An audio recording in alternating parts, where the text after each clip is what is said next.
Bonjour, je suis Caroline de Souffle Quantique et j'aide les personnes à se reconnecter à leur puissance et à leur sagesse intérieure à partir de leur être vibratoire quantique. Donc aujourd'hui, je vais vous donner quelques notions très simplifiées de ce qu'est le champ quantique pour vous donner un aperçu en fait des conséquences et des répercussions que ça peut avoir en fait dans votre fonctionnement quotidien. Et pour cela, je vais parler un tout petit peu théorie au départ. C'est-à-dire que nous, pour la plupart d'entre nous, on nous a appris au niveau des échelles de la matière, c'est-à-dire que si je pars de l'humain que je suis et que nous sommes, il est ensuite composé d'organes, qui est lui-même composé de tissus, composé ensuite en cellules, puis en molécules, puis en atomes. Et pour la plupart d'entre nous, on s'est arrêté là avec comme donnée scolaire que les atomes étaient des espèces de billes rondes autour desquelles tournaient des électrons qui étaient d'autres petites billes. Mais ça, c'est vraiment de l'ancien paradigme parce qu'aujourd'hui, ce qui décrivent les physiciens quantiques, c'est que ce n'est pas vrai du tout, que ça n'a rien de solide, un atome et un électron, que c'est juste des champs électromagnétiques localisés dans un espace un peu plus restreint que lorsqu'ils sont répartis partout, qui créent, on va dire, cette apparence de solidité et d'atome. Et ils sont allés bien plus petits que le niveau de l'atome, puisque maintenant ils en sont à continuer à découper l'atome en plein de petites structures et qu'ils appellent maintenant même des cordes. C'est-à-dire que la matière la plus petite modélisable aujourd'hui, c'est en fait une vibration sous forme de corde et qui est, on va dire, étale, juste disponible. C'est ce champ de tous les possibles dont nous parlons si souvent maintenant, cette source de création infinie, mais en potentiel, qui attend simplement qu'il y ait une autre vibration, une fréquence différente par un observateur, par l'extérieur en fait, qui va venir la faire vibrer. Et en se mettant à vibrer, ça va créer donc les atomes, et qui, par un effondrement de l'onde, suite à l'observation donc d'un élément extérieur, va se condenser sous ce que nous appelons une forme matière. Et en fait, cette forme matière, elle n'existe jamais à 100%, c'est-à-dire que ces espèces de, enfin pas ces espèces, ces cordes vibrantes, elles sont toujours en relation avec la source, ce qui est très calme, avec l'aspect ondulatoire, qui est donc ces fréquences qui sont mises à vibrer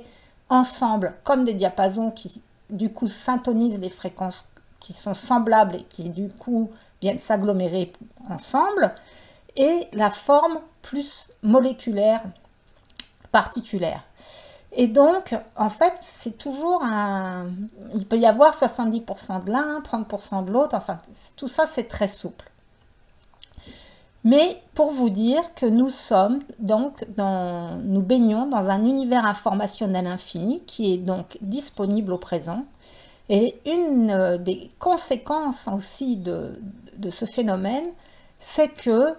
ça nous permet de découvrir qu'en fait nous n'avons pas de pensée propre, mais que notre cerveau c'est juste une antenne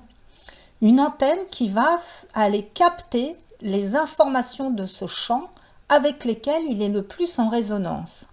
Donc le cerveau va recevoir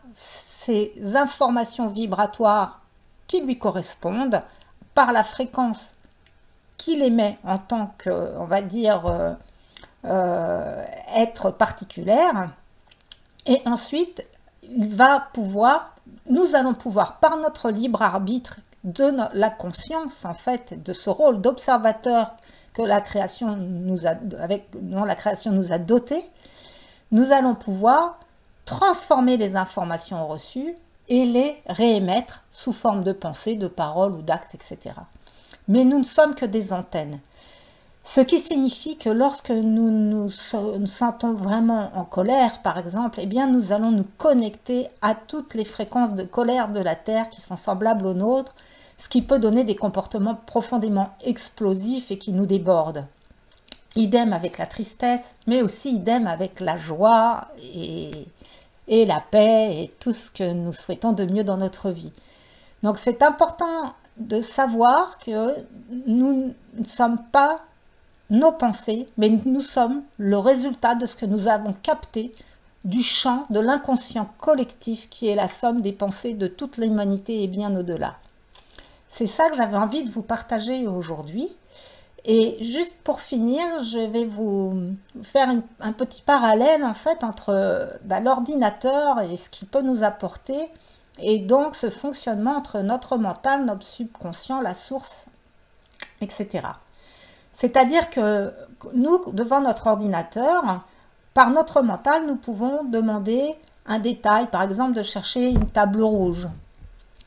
Et l'ordinateur, en fait, va se connecter dans son disque dur, et d'abord, il va avoir besoin dans son disque dur d'avoir téléchargé des programmes qui nous permettent de faire cette recherche. Et cette machine va se connecter à un champ plus vaste par un moteur de recherche qui va avoir accès à toutes les données qui nous permettent d'avoir on va dire la réponse à table rouge. Mais sauf que, en fait, toutes ces données qui sont donc dans le moteur de recherche, entre guillemets, elles sont en potentiel, c'est-à-dire que nous n'y avons pas accès. Elles sont disponibles, mais on ne peut pas y avoir accès tant que par notre attention, notre intention et une décision, nous demandons d'aller actualiser certaines de ces variables qui sont contenues dans le champ, c'est-à-dire les tables rouges. Et donc notre mental, il est très réducteur au niveau informationnel par rapport à cet espace de champ de tous les possibles. Et ce qui stocke en fait le maximum des programmes, c'est notre subconscient qui lui a déjà plus d'informations puisqu'il est resté en contact avec l'ensemble, on va dire, disponible de ce moteur de recherche qui est la source. Ce qui fait que plus nous sommes dans notre mental et plus nous avons accès à des informations précises, mais séparatrices et pauvres sur le plan de la quantité. Et plus nous élargissons notre champ de conscience en offrant un espace de silence via notre subconscient qui reste connecté au champ de tous les possibles, plus nous avons accès à une somme d'informations qui nous permet de réaliser des sauts quantiques dans notre évolution et notre épanouissement. Je vous remercie, à bientôt.